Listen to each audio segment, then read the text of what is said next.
Bonjour et bienvenue. Pour démarrer aujourd'hui, une idée qui dérange un peu, je trouve. Le monde, il ne récompense pas toujours la gentillesse, la naïveté. Hmm. On pense tout de suite à Machiavel, bien sûr, et son célèbre dilemme, est-ce qu'il vaut mieux être craint ou être aimé? Ah oui, le grand classique. Comment on fait pour démêler tout ça, les apparences, la réalité, dans ces jeux de pouvoir qui nous entourent? Souvent, on ne s'en rend même pas compte, en fait. C'est exactement le sujet du jour. On va essayer de plonger un peu dans les rouages du pouvoir, de regarder de plus près la nature humaine et puis de décortiquer les stratégies d'influence. Et pour ça, on va s'appuyer sur Machiavel, oui, mais pas seulement. On a aussi regardé du côté de Hobbes et même, c'est intéressant, d'un penseur chinois, Han Feizi, un légaliste assez radical. D'accord. Et notre base, ce sont plusieurs extraits, des transcriptions en fait, de discussions, d'analyses qui traitent de tout ça sous différents angles. L'amour, la justice, l'ego, la manipulation aussi, ce qui nous motive vraiment. Oui, ou même des leçons tirées de l'histoire politique, ça c'est varié. Et l'objectif, précisons-le bien, ce n'est pas de devenir cynique. Ouais. Non, surtout pas. Pas de tomber dans un cynisme désabusé, l'idée, c'est plutôt d'aiguiser notre regard, d'acquérir une sorte de lucidité stratégique.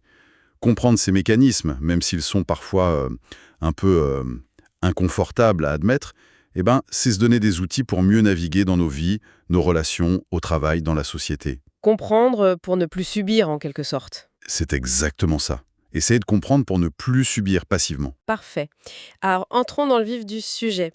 Nos sources, elles commencent par une vision assez directe, on peut dire, voire un peu pessimiste de la nature humaine, chez Machiavel et Hobbes notamment. Qu'est-ce qui ressort le plus? Ce qui ressort, c'est que ces penseurs décrivent l'humain comme étant fondamentalement guidé par son intérêt personnel. Ses désirs, ses peurs. Hobbes, il parle du conatus, cette espèce de pulsion de base à persévérer dans son être, à exister et à affirmer sa puissance, quoi. Le conatus. Oui. C'est comme un moteur interne, si tu veux. Chez l'humain, ce moteur, il est alimenté par un mélange complexe d'ambition, de crainte, de besoin de reconnaissance. Beaucoup plus que par la logique pure ou l'altruisme, en tout cas. Ce sont les passions qui mènent la danse. Sans autorité, il n'y a ni bien ni mal au sens moral. Il y a juste l'intérêt de chacun et la loi du plus fort. La survie avant tout. C'est une insécurité permanente, la peur de mourir. La peur de la mort violente. Voilà.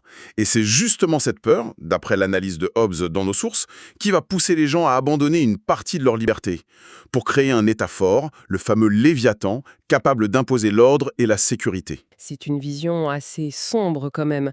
Et Machiavel, lui aussi, partage ce réalisme un peu cru. Il y a une phrase terrible rapportée dans les sources qui m'a marqué. Laquelle? Les hommes oublient plus facilement la mort de leur père que la perte de leur héritage. C'est brutal comme constat sur nos priorités. Ah oui. C'est brutal, c'est clair, et c'est fait exprès, je pense. C'est provocateur, mais ça montre bien cette idée que l'intérêt matériel, l'attachement à ce qu'on a, eh ben ça pèse souvent plus lourd que les liens affectifs, même les plus forts. Pour Machiavel, si tu veux gouverner, ou même juste influencer les autres, tu dois partir de ce constat. Lucide. Tu ne peux pas te fier seulement à la bonne volonté des gens ou à des idéaux. Il faut comprendre la psychologie humaine telle qu'elle est, avec ses failles, son égoïsme, sa sensibilité aux apparences. D'ailleurs, Hobbes, il pointait une sorte d'hypocrisie, non? Ceux qui disent que l'homme est bon, mais qui ferment leur porte à clé. Tout à fait. C'est une façon de dire, regardez nos actions. Elles trahissent souvent nos beaux discours. On prend nos précautions, on se méfie, même si on n'aime pas trop l'admettre. C'est fascinant de voir que cette idée de méfiance envers la nature humaine, pour garantir un ordre, on la retrouve aussi, différemment, en Chine ancienne, avec Han Feizi, ce penseur légaliste. Les sources le montrent comme quelqu'un qui mise tout sur la loi, pas sur la vertu. C'est une très bonne connexion, oui. Anfési, lui, contrairement aux Confuciens qui insistaient sur la vertu du dirigeant, l'éducation morale, il pensait que ça c'était trop fragile comme base. Pour lui, la seule chose qui garantit la stabilité et la puissance de l'État, ce sont des lois. Des lois claires, précises, connues de tous et surtout appliquées strictement. De manière impartiale, avec des récompenses et des punitions bien définies. Peu importe si le chef est bon ou mauvais, alors... C'est l'idée. Peu importe si le dirigeant ou les sujets sont vertueux. Ce qui compte, ce sont les mécanismes, les institutions, les fameuses deux poignées du pouvoir, hein, punition et récompense. La machine doit tourner, indépendamment des qualités des personnes. D'accord. Donc, si on accepte cette vision, réaliste, disons, de la nature humaine, que ce soit chez Hobbes, Machiavel ou Anne Fésy. Comment on fait pour s'en sortir là-dedans? Pour survivre, pour avoir de l'influence? Et là, on revient à la question de Machiavel. Être craint ou être aimé? Ah, ça, c'est le dilemme machiavélien, très commenté dans nos sources évidemment, et sa réponse, on la connaît, hein. Il vaut mieux être craint qu'aimé si l'on ne peut pas être les deux. Mais pourquoi? Pourquoi cette préférence pour la crainte? Parce que l'amour, c'est vu comme un sentiment inconstant, fragile. Ça dépend des faveurs que tu accordes, des bénéfices que les autres tirent de toi. Si ces bénéfices s'arrêtent, l'amour peut disparaître très vite.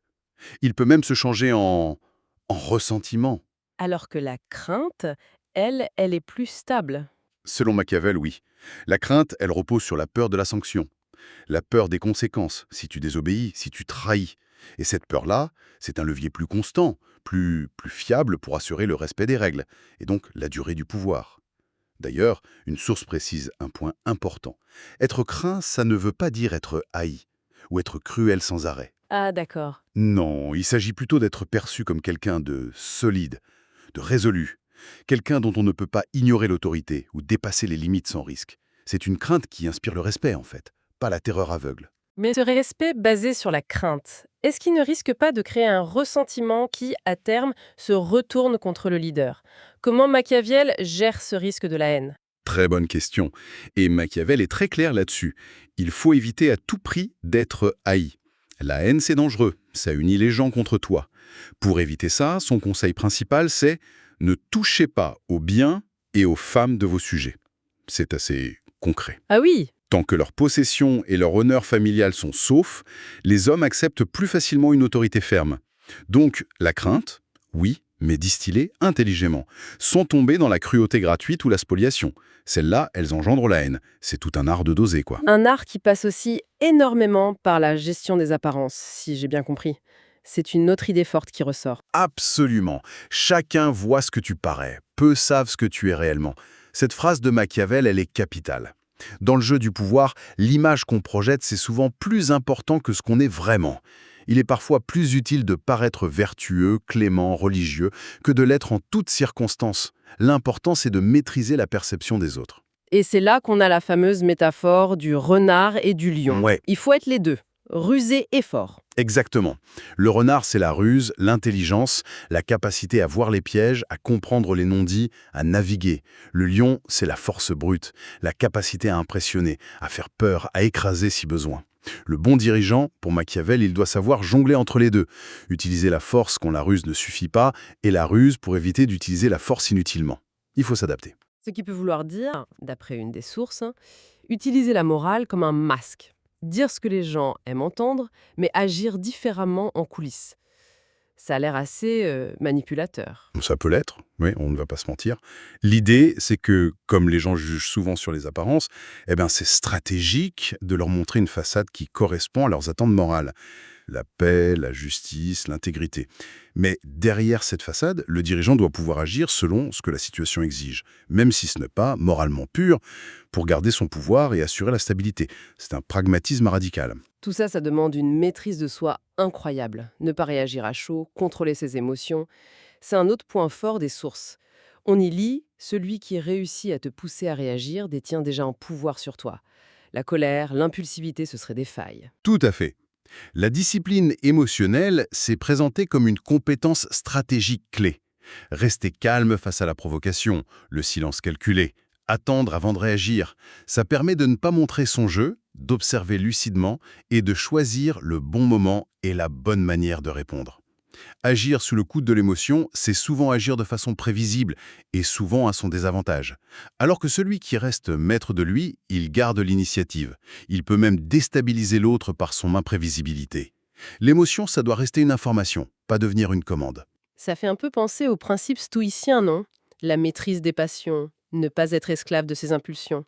Une source faisait d'ailleurs le lien avec notre époque, avec la dopamine facile. C'est un parallèle tout à fait pertinent. L'idée de maîtriser ses réactions intérieures pour mieux agir sur le monde extérieur, c'est central.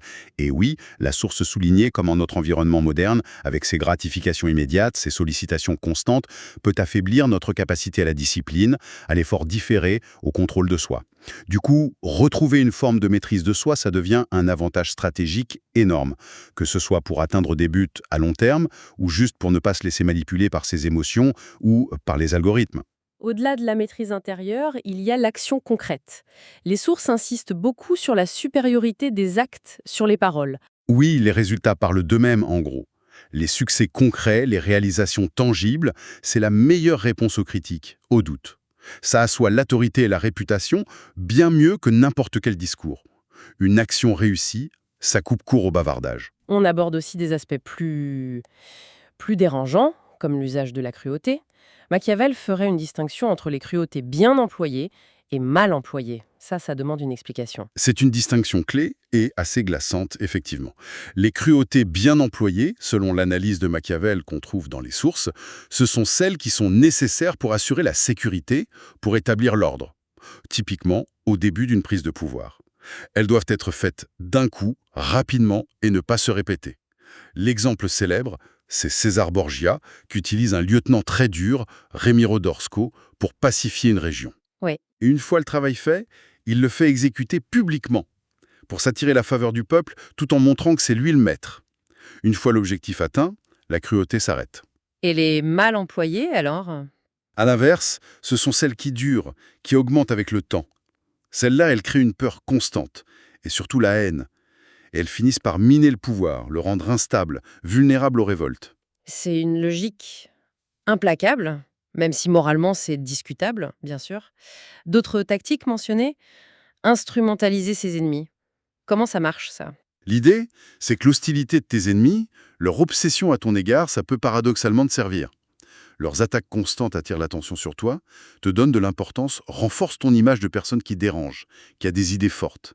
Leur acharnement devient une sorte de pub gratuite en quelque sorte. Et à l'inverse, il y a l'arme du mépris, l'ignorance calculée.